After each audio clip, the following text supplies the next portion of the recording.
Lo cierto es, y lo concreto, es que más allá de todo debate o toda cuestión que, bueno, que es válida, pero que digamos la corremos a un costado, es que el Gobierno Nacional, en función de los atributos que tiene el Poder Ejecutivo, hizo un llamado a licitación.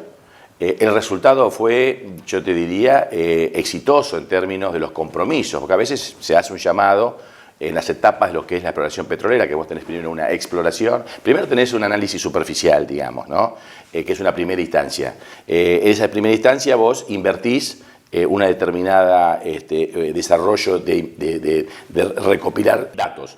En función de eso se pasa a una etapa de exploración, ya avanzando más a fondo, inclusive con una primera perforación, no de explotación, sino de evaluación de las capacidades comerciales de los eventuales yacimientos, y después sí pasás a la etapa de explotación, que digamos sería otra instancia. Una son permisos de uso o permisos temporarios que no superan los 10 años, y una vez que ya tenés la acreditación de la posibilidad comercial, pasás ya a concesiones, digamos que son marcos legales distintos. Hoy estamos con un llamado a una etapa de exploración exitoso, porque eso significa compromisos genuinos de inversión, es decir, las empresas ganan las determinadas zonas comprometiéndose a invertir una cantidad de dinero.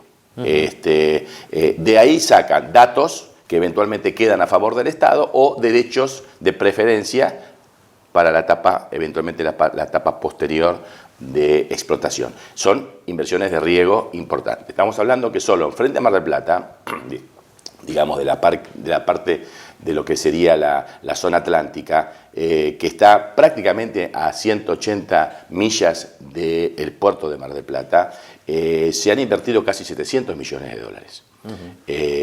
Con lo cual, ya en lo concreto, ya se están viendo. De hecho, ya hemos visto en el puerto de Mar del Plata el arribo de barcos especializados en este tipo de tarea. Eso ya de por sí va a generar un movimiento adicional al puerto. El puerto tiene su movimiento histórico, obviamente con la pesca como principal punto de sustentación, la industria naval, el transporte de portacontenedores, la base militar, bueno, ahora un poco, digamos, afectada con toda esta tragedia que hemos sufrido, pero en fin, esa actividad normal se le agrega ahora esta posibilidad adicional. Eso significa agencias marítimas, suministro digamos, de logística para los barcos, acotadamente.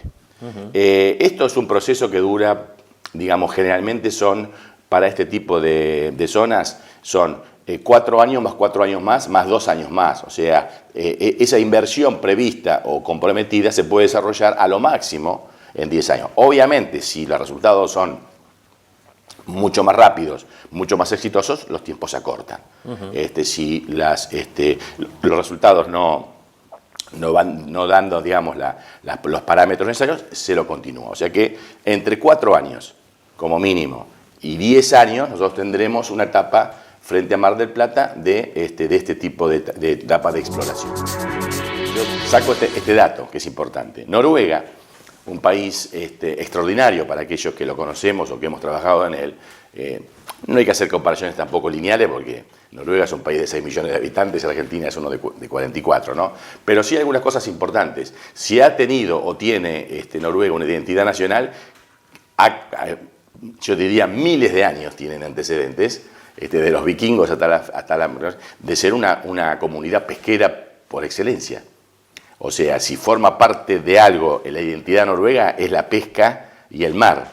O sea, que se demostró que un país que está constituido por un antecedente pesquero, además se constituyó en un país petrolero, inclusive todos sabemos lo que era la economía noruega allá por la década del 60, era tan o más crítica que la Argentina, deuda externa, un producto bruto muy complicado, una calidad de vida realmente muy dura para los noruegos, y sabemos lo que fue el significado del petróleo para Noruega. Transformó el país, hoy es uno de los países con un PBI per cápita uno de los más altos del mundo, e inclusive un manejo de esos recursos naturales desde el país y de la población con la constitución de su fondo soberano, ¿no es cierto? Es decir, han constituido los contratos de explotación que se hacen por empresas extranjeras, pero tuvieron la capacidad de, por un lado, traccionar tecnología propia.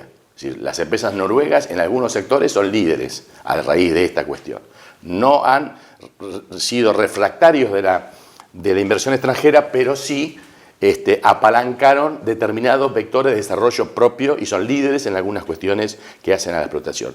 Y por otro lado, el patrimonio, digamos, que lo constituyó parte de esa explotación mediante las regalías en la constitución de un fondo, digamos, soberano y patriótico que creo que supera prácticamente medio Producto Bruto argentino, ¿no? Que lo tienen constituido, administrado con mucha rigurosidad y les permitió hacer un salto tremendo, digamos. Noruega de hoy nada tiene que ver con la Noruega de la década del 60 y se explica fundamentalmente por esa riqueza petrolera.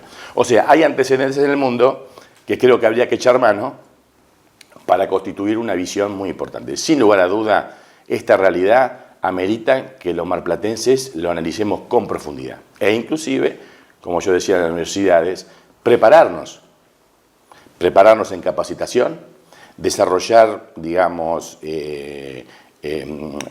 diseño curricular que prepare específicamente para esta cuestión, e inclusive que el puerto o que el consorcio portuario también empiece a desarrollar simulaciones, habida cuenta que si estimamos que este proceso que ya está en marcha empieza a avanzar en el tiempo, va a tener que dar respuestas.